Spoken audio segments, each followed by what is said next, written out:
Estamos hoy en Oseas capítulo 11 y pues mientras leemos nuestro texto para el día de hoy, vamos a escuchar una voz completamente nueva, una voz que no hemos escuchado directamente en todos los 10 capítulos de Oseas hasta este punto. Esta voz vamos a encontrar en Oseas capítulo 11, versículos 1 a 11. Otra vez, Oseas 11, versículos 1 a 11. Por favor, pongámonos en pie para leer la palabra de Dios. Oseas 11, versículos 1 a 11. Desde que Israel era niño, yo lo amé. De Egipto llamé a mi hijo. Pero cuanto más lo llamaba, más se alejaba de mí. Ofrecía sacrificios a sus falsos dioses y quemaba incienso a las imágenes. Yo fui quien enseñó a caminar a Efraín. Yo fui quien lo tomó de la mano. Pero él no quiso reconocer que era yo quien lo sanaba. Lo atraje con cuerdas de ternura, lo atraje con lazos de amor. Le quité de la cerviz el yugo y con ternura me acerqué para alimentarlo. No volverán a Egipto, sino que Asiria reinará sobre ellos, porque no quisieran volverse a mí. En sus ciudades se blandirán espadas, se destrozarán los barrotes de sus puertas y acabarán con sus planes. Mi pueblo está resuelto a renegar de mi nombre. Por eso, aunque me invoquen, no los exaltaré. ¿Cómo podría yo entregarte, Efraín? ¿Cómo podría abandonarte, Israel? Yo no podría entregarte como entregué a Adma. Yo no podría abandonarte como a Zeboín. Dentro de mí el corazón me da vuelcos y se me conmueven las entrañas. Pero no daré rienda suelta a mi ira, ni volveré a destruir a Efraín, porque en medio de ti no está un hombre, sino estoy yo, el Dios Santo, y no atacaré la ciudad. El Señor rugirá como león, y ellos lo seguirán. Cuando el Señor lance su rugido, sus hijos vendrán temblando de occidente. Vendrán desde Egipto, temblando como aves. Vendrán desde Asiria, temblando como palomas. Y yo los estableceré en sus casas, afirma el Señor. La palabra de Dios. Tomen sus asientos, por favor.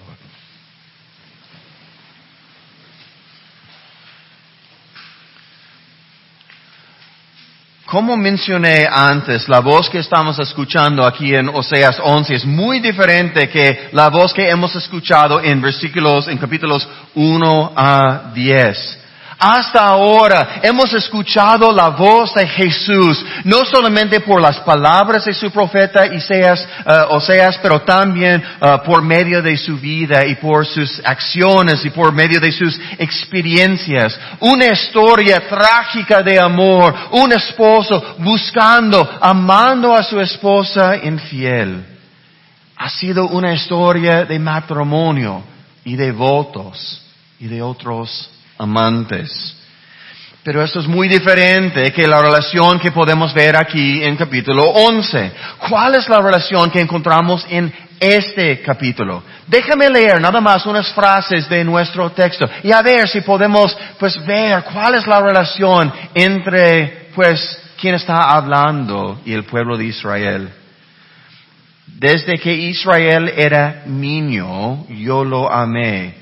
De Egipto llamé a mi hijo y yo fui quien enseñó a caminar a Efraín. Yo fui quien lo tomó de la mano. Y cuando el Señor lance su rugido, sus hijos vendrán temblando de occidente. Está hablando de la relación entre un esposo y su esposa. De hecho, no. Estamos hablando de la relación entre un padre y su hijo.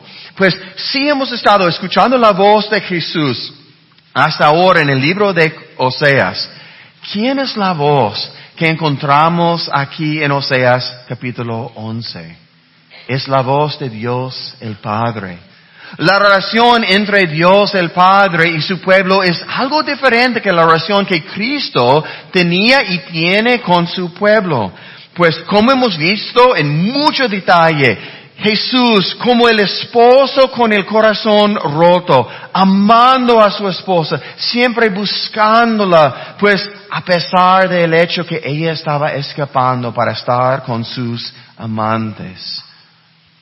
La relación entre Dios, el Padre y su pueblo es diferente que esta relación entre esposo y esposa. Pero también es una historia a veces triste de un amor verdadero. Podemos ver la extrema ternura del amor del Dios el Padre hacia su Hijo Israel en versículo 3. Por ejemplo, dice, yo fui quien enseñó a caminar a Efraín. Yo fui quien lo tomó de la mano. Pero él no quiso reconocer que era yo quien lo sanaba. Entonces, Dios es como un padre viendo videos viejos de los primeros pasos de su hijo, donde él ayudaba a caminar a su hijo, agarrándole de la mano para apoyarle en esos momentos, para poner algo de estabilidad en este esfuerzo. Sonríe a ver a Israel tomar sus primeros pasos como bebé. Y como buen padre y un padre sabio, dejó la mano de su hijo para ayudarle pues caminar solo. Y cuando Israel tropieza y raspa su pequeña rodilla, el Padre amoroso siempre estaba para curar la herida, para ayudarle en esos momentos. Como padres entendemos qué es eso, ¿no? Cuando nuestros hijos tienen una herida o otra herida, como padres a veces ponemos una curita o algo sobre la herida. O como madres a veces besamos la herida, ¿no? Para hacerlo mejor en el momento. Pero este Padre no es como cualquier padre terrenal. Él no tiene nada más remedios caseros, cosas pequeñas para curar la herida. No, Él puede con su poder sanar verdaderamente a su hijo. Pero a pesar de todas esas memorias, todo lo del pasado de su precioso hijo Israel, Dios no está disfrutando este video. Hace una pausa en el video y empieza a temblar llorando. ¿Y por qué tiene tristeza? Porque Dios tiene tristeza viendo esos escenarios preciosos de la infancia de su hijo Israel. Para entender eso necesitamos caminar con Él por el pasillo de su casa hasta la recámara vacía de su hijo. Su hijo no está y una capa fina de polvo te dice que el hijo no ha estado ya por mucho tiempo. Cuando mi hermano y yo éramos jóvenes, hicimos trabajos en nuestra colonia para ganar algo de dinero extra. Apoyamos a los vecinos y nos pagaron algo. Y uno de nuestros clientes, si quieres usar esa palabra, fue una señora, una anciana que se llamaba, pues la señora Davenport. Y esa anciana no pudo caminar muy bien, tenía muchos años, no ha caminado realmente en mucho tiempo.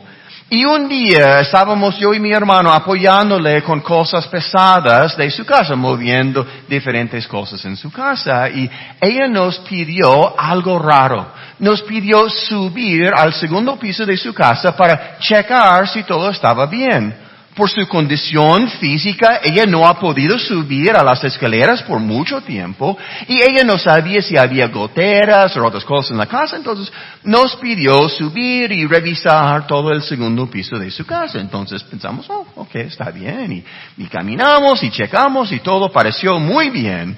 Pero cuando entramos en una de las recámaras había algo sorprendente por completo. Pues fue como viajamos en el tiempo hasta los 60. No solamente la alfombra rara y no solamente las decoraciones, hasta los muebles, hasta la ropa, pues en el closet. Todo estaba absolutamente como una película de los 60 y pensamos, genial, pues las decoraciones de este cuarto y por qué hizo eso. Entonces, pues emocionados bajamos y preguntamos a la señora, ¿por qué hiciste eso? Es muy raro, ¿no? Las decoraciones de solamente una recámara.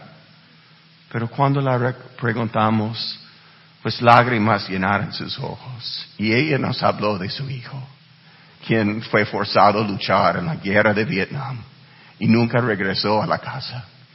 Ella nunca sabía qué pasó con su hijo. Y ella mantuvo a su cuarto exactamente como estaba año tras año, esperando que tal vez estuviera vivo, que algún día volvería a casa. Pero ese día nunca llegó. Estaba muerto y nunca regresaba a casa. Y podemos ver el dolor en el corazón de esta mamá. Pero no es igual al dolor en el corazón de Dios aquí en nuestro texto. Pues el dolor que Dios tiene como Padre en este texto es aún peor. Porque Israel no está muerto. Pues no es que no puede regresar a la casa, no quiere regresar a la casa. Como el versículo 2 dice, pero cuanto más lo llamaba, más se alejaba de mí. Entonces, ¿dónde estaba Israel? Viviendo en la tierra prometida. Entonces, ¿cómo puede Dios decir que se alejaran de Él? Es porque sí estaban en la tierra, pero básicamente estaban drogados, en una casa abandonados, adictos a la droga de su generación, la idolatría. Mientras tanto, el padre de nuestra historia regresó del cuarto abandonado de su hijo, otra vez a la pantalla, otra vez a la sala, otra vez al video que todavía estaba en pausa, con la imagen del niño sonriente. Pero eso fue hace mucho, esta imagen. Y ahora, trágicamente, el niño había convertido su brillante futuro en un infierno viviente. El camino del hijo pródigo es muy duro. Hemos visto eso en el mundo real. En lugar de cuerdas de ternura y lazos de amor, el hijo es atado con cuerdas y lazos de sufrimiento y desesperación. En lugar de ser libre del yugo y caminar donde quiere. No, él está trabajando bajo el arado pesado de pecado, produciendo una cosecha de la muerte y el pecado. En lugar de ser alimentado por el Señor mismo, está muriendo de hambre. Y ahora podemos ver que el video en la pantalla ha cambiado. Ya no nos muestra escenarios del pasado de este niño, cuando estaba tomando sus primeros pasos como un niño feliz. No, como podemos ver en versículos 5 a 7, ahora podemos ver el video de su futuro, un video más oscuro, un futuro terrible. Y ahora podemos ver el padre llorando fuertemente mientras mira al joven, su propio hijo, golpeado, abusado, destruido por su cruel amo nuevo. Los ojos del joven se abren de terror mientras clama por una salvación que no viene. El padre ya no puede soportar ver este horror, ¿no? Para el video momentos antes de la muerte de su hijo, en este infierno de su propia invención. Y mientras el padre mira fijamente la imagen congelada en la pantalla a su hijo, hecho a su propia imagen, su corazón se llena con enojo y con rabia y dice, no, agarra la lámpara más cercana y se arroja a la pantalla y grita, no, mi hijo no puede ser. Ese no puede ser el futuro de mi hijo precioso Israel. Yo sé, Israel, que mereces todo lo que está pasando contigo. Pues yo sé, pero ¿cómo puedo permitir todo eso?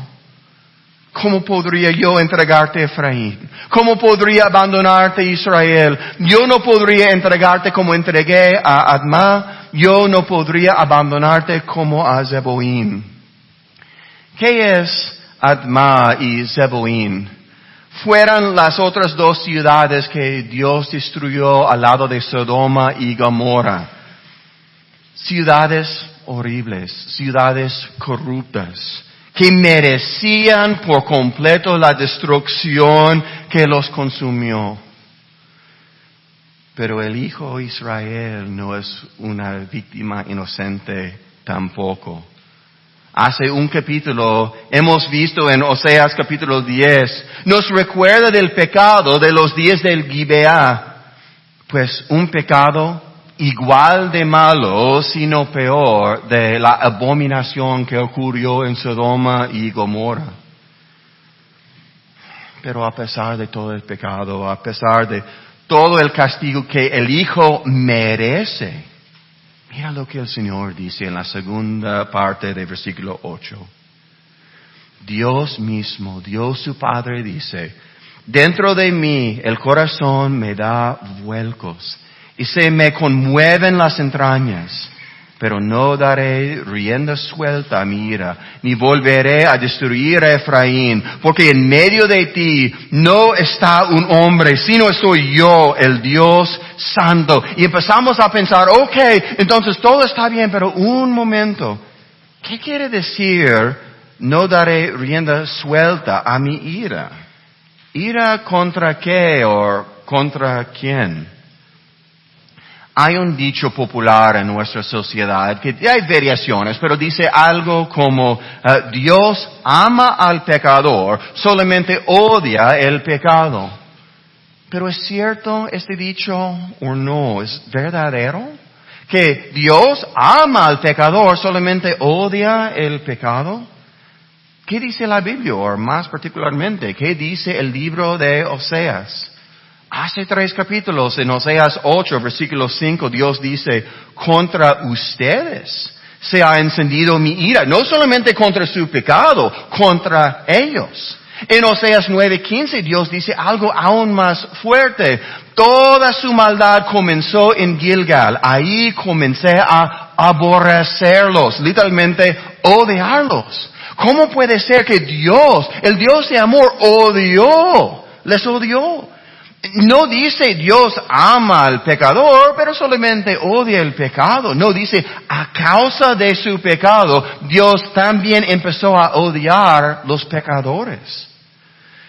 Pues la segunda mitad de ese mismo versículo dice la misma cosa, pero solamente en una manera diferente. Dice, por causa de sus maldades, los expulsaré de mi casa, no volveré a amarlos. Nuevamente, debido al pecado, Dios deja de amar al pecador. Necesitamos cuidarnos con esta enseñanza. ¿Por qué? Porque Dios empezó a odiarles. Porque, pues, quitó completamente su amor de ellos. Necesitamos entender algo, que el pecado nuestro no es como una mancha en nuestra ropa. Pues es un problema, no es un problema externo, sino un problema interno. Jesús mismo nos dijo en Mateo capítulo 15, versículos 19 a 20. Dice, porque del corazón salen los malos pensamientos, los homicidios, los adulterios, la inmoralidad sexual, los robos, los falsos testimonios y las calumnias. Pues el pecado empieza en nuestro corazón, en nuestro interior. Podemos decir en una manera, es una extensión de nosotros. Pues he escuchado personas diciendo como, bueno, ese chico, él hace cosas malas, pero es realmente una buena persona. Pero eso es una tontería, ¿no? Porque, pues, ¿dónde salieron esas acciones de su corazón? No, hacemos cosas malas porque somos personas malas. Nuestro pecado es simplemente el fruto de corazones oscuros. Espérame un momento, me vas a decir, pero eso no es lo que nuestro texto dice. Mira lo que dice en versículo 1. Dice, desde que Israel era niño, yo lo amé. De Egipto llamé a mi hijo. Entonces parece una contradicción. Dios odia o ama a los que están pecando. Para contestar eso, en 9 días vamos a estar celebrando el nacimiento de nuestro Señor Jesucristo. ¿Y cómo sabemos? Pues un momento breve después de su nacimiento, el rey Herodes mandó un masacre de todos los niños alrededor de Belén hasta 2 años. ¿Y cómo escapó Jesús esa destrucción? Pues como sabemos, un ángel del Señor se le apareció a José en un sueño y le dijo, y vamos a escuchar esas palabras pensando en Oseas 11, dice, levántate, toma al niño y a su madre y huye a Egipto. Quédate ahí hasta que yo te avise, porque Herodes va a buscar al niño para matarlo. Así que se levantó, cuando todavía era de noche, tomó al niño y a su madre y partió para Egipto, donde permaneció hasta la muerte de Herodes. De este modo se cumplió, esa es la parte importante, de este modo se cumplió lo que el Señor había dicho por medio del profeta, obviamente el profeta Oseas, de Egipto llamé a mi hijo. Okay. Con todo eso en mente, vamos a regresar a nuestro texto, Oseas 11, versículo 1. Dice, desde que Israel era niño, yo lo amé. De Egipto llamé a mi hijo. ¿Quién es este Israel? ¿Quién es este hijo que el Padre amó tanto? Según el Nuevo Testamento, Dios no estaba hablando de la nación de Israel, estaba hablando de Jesús mismo. Jesús es el verdadero Israel, siempre fue el verdadero Israel. Pues Israel nunca fue solamente un grupo étnico que vivieron pues en un pequeño lugar hace muchos años. Como Pablo dice en Romanos 9:6, no todos los descendientes de Israel son Israel. No es líneas de sangre. Entonces, ¿qué es? ¿Quién es Israel? Los que pertenecen a Jesús, el verdadero Israel. Pablo también dijo en Gálatas 3:29, y si ustedes pertenecen a Cristo, son la descendencia de Abraham y herederos según la promesa. ¿Somos parte de Israel o no? ¿Cómo sabemos? Depende si somos de Cristo o no. No importa si vivimos en el Antiguo Testamento o en el Nuevo Testamento. Israel son los que han puesto su fe en el Mesías, pensando hacia adelante, o en Jesús pensando hacia atrás. Ahora, ya estamos listos para entender cómo Dios puede odiar tu pecado y aún amarte. No por la mitad de una verdad que Dios ama al pecador, pero odia el pecado. No, Dios odia el pecado, pero ama a su Hijo. Pues, y si estás en Cristo, si has puesto toda tu confianza en Él, estás parte de Él, y Él odia el pecado, pero te ama porque estás parte de su Hijo que ha amado desde el principio del mundo. Entonces, Dios te ama si es parte de Cristo, no por ti, sino por Él. Y así, cuando Dios ve el video de tu futuro, cuando te ve a punto de ser destruido como el niño del video, Él grita, no, y rompe ese futuro en 1,000,000 de pedazos, gritando, mi hijo. ¿Cuál es el título de este mensaje? Es mi hijo. El primer hijo, todo en minúsculas, ¿no? Y el segundo, no, ¿por qué? El primer hijo habla de nosotros. El segundo hijo habla de Cristo, porque no ve a nosotros, ve a Cristo, y eso es la salvación. Cuando Dios salva a sus hijos por su poder. ¿Para quién está haciendo todo eso? ¿Para nosotros? ¿Mi hijo? No realmente. En el fin del día está haciendo para su Hijo Jesucristo y para su gloria. Y cuando la ira de Dios cayó sobre su Hijo Jesucristo en la cruz, cuando el Hijo primogénito Jesucristo murió para todos los demás de los hijos, el Padre rugió como un gran león. Un rugido que ha resonado y reverberado en toda la tierra. Todos han escuchado ese grito llamando a sus hijos perdidos. para salir de la Asiria y el Egipto de nuestro pecado. Pero, entendemos eso. Hemos salido de esta vida sin razón, que esta vida sin propósito, pero ¿a dónde vamos? En la recámara de la casa de la señora Davenport, pues esta recámara se mantuvo igual hasta el día en que ella murió, esperando a un hijo que nunca volvería a la casa. Pero eso no va a pasar en la casa de nuestro Señor. Sus hijos y sus hijas sí van a regresar de la guerra que ellos están actualmente perdiendo, pero van a regresar un día y volverán a la casa, el lugar que Dios les había reservado desde la fundación del mundo. El gran rugido del león te llama a casa incluso ahora. Mi hijo, oremos. Oh Dios, pues me quita el aliento ver el amor de un padre para su hijo que ni quería vivir en casa. Perdónanos, Dios, por los años que vivimos como rebeldes contra tu santa palabra, contra el sacrificio de tu Hijo. Gracias por recibirlos, Dios. Es una gloria ser parte de esta gran familia, llamada desde toda la tierra a tu casa, para vivir en armonía contigo. Entendemos, Dios, que eso fue posible solamente por el sacrificio de tu Hijo Jesucristo y el poder constante de tu Espíritu Santo. Gracias, Dios. Es un gran gozo vivir en esta casa, la casa tuya contigo, no solamente hoy y mañana, sino también para siempre. Gracias en el nombre de tu Hijo Jesucristo. Amén.